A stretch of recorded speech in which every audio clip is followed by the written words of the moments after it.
Hey guys, it's Woody the Unexceptional Gamer bringing you some Team Defender, a new game type with my sexy gold P90. So yeah, a couple new things in this maybe that you haven't seen before. Maybe you haven't seen the gold P90. Some guys are fussing about the gold guns in this game. Some guys love it, which is great.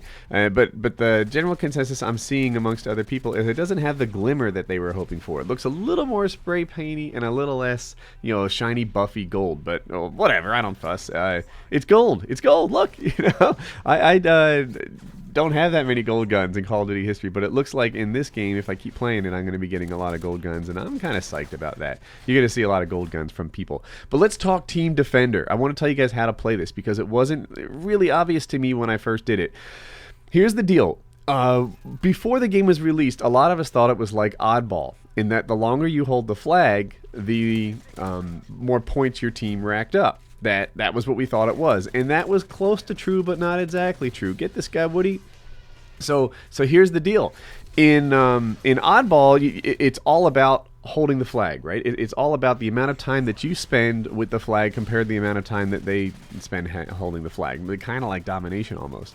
But in Team Defender, this is something different. What's different in this is that when your team is in possession of the flag, you get double points. That's the deal. So you see how I'm getting 100 points when I kill these guys, this ×2 bonus? That's because that our team owns the flag. So what we do is we grab the flag, we set up, and then we assign roles to everybody. My role is to own this spot on the left. If I can own that doorway, then they have a lot less to worry about, and we just sort of set up and do our thing. So we ran into a match before this one, and it's really competitive. I would say that it seems like this is the one where good players are roaming. I think this is going to be an incredible game type for the competitive scene. Like I think it's going to be really awesome. But finally, we can have TDM game types, both in Kill Confirmed actually and Team Defender.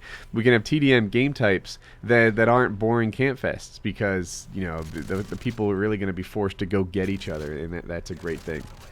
So, AC 130, baby, God, baby, you're doing it. So yeah.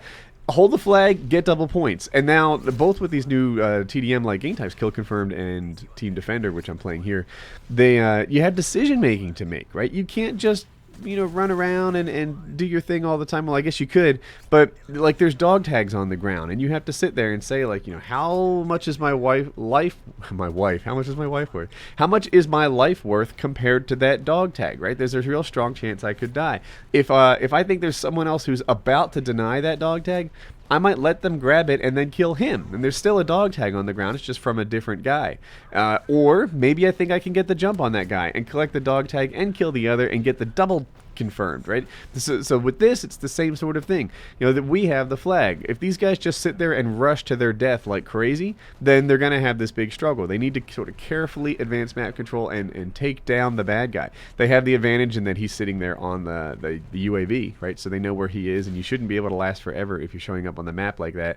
But keep in mind, if you keep there and you rush to your death, then we're getting double points, and we're really just sort of extending our lead with the way that things are going. So did you see that right there? Sometimes I have a hard time getting kills with the P90 at a distance, right? Like up close in the same room, it's hard to beat. I spray from the hip and it works out really well. From a distance though, I get beat by assault rifles a whole lot. Here I'm trying to get that car to blow up because I thought there was a bad guy and missed the knife. Missed the knife. So yeah, the P90 is a great gun, especially if you stay up close, but if you get too far, then it's not a good thing. And here's an example of that decision making, right? Like I could jump on that flag, but I'm just convinced that I would insta-die if I were to do such a thing. See, I wanted to stun nade. I bet that would have worked out if I had a nade in my hand. I'm convinced that the millisecond I grabbed that flag, that their whole team being there, I was just going to die right away. So what did I do instead?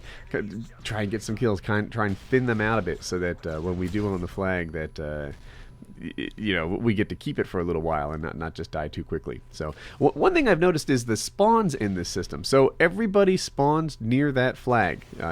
You don't spend your time running all the way across the map. You spend your time near the action. And that does two things. One, it keeps the game really fast paced. And the other is it doesn't... it makes it harder to get those really extraordinary games.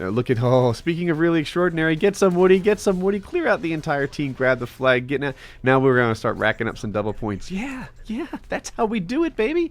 So Yeah, in Kill Confirmed and in this game, with the people spawning right on top of you, you never really get... It's hard to set up like we did in the first half of this game. Oh, the nades all over the place. It's hard to set up like we did in the first half of this game.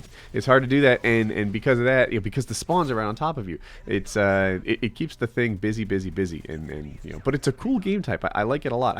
I noticed that it seems like everyone has gravitated towards Kill Confirmed. Maybe they're gravitating towards Kill Confirmed because the picking up dog tags is about as valuable point-wise as getting a kill. So, everybody's in the process of ranking up now. But I'm convinced that this is going to be a pretty cool game type, and it's going to be a really, really cool game type for the competitive scene. And there I made a mistake. See, they had the jammer up, and I didn't realize that there were two of them. So I locked onto the first, and I acquired the wrong target. I should have grabbed the more dangerous guy. But who knew, right? Mistakes were made.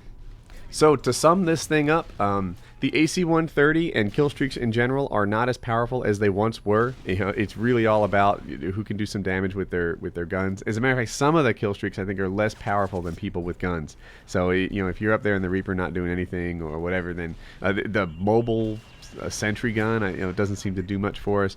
So yeah, kill streaks are not as powerful as they were in previous Call of Duties, it seems so far. The spawns are going to keep you near the flag, so things are going to be busy. We managed to get a win here. I was happy. The P90 is awesome, but at distance it has a hard time winning against assault rifles, at least in my hands. If you guys have some sort of magic trick that makes you beat assault rifles at a long distance, then let me know about that. I'd be curious. And your team gets double points while you're the holder of the flag. So you need to hold that thing and do your business. So yeah, that was Team Defender. That was the AC-130, and that was the Gold P90. I hope you enjoyed the video, and have a nice day. Alright, a couple videos that you may not have seen. At the top one is Assault Drone gameplay. So, the game is brand new. Maybe you haven't seen all the different kill streaks yet. The Assault Drone is actually pretty beast, and it's especially useful in TDM-like game types. So I got one, and I show you guys how it plays, what it does, and how to use the thing. At the bottom, I bring back my quick tips series, right? So typically this time of year when a game is new, I give lots of tips out on how to play the thing well, and then, come summertime when you know everything there is to know about the game, I'll start talking about my old lifeguard stories, or whatever entertains you. So yeah, 2 videos, both good. Check them out, and have a nice day.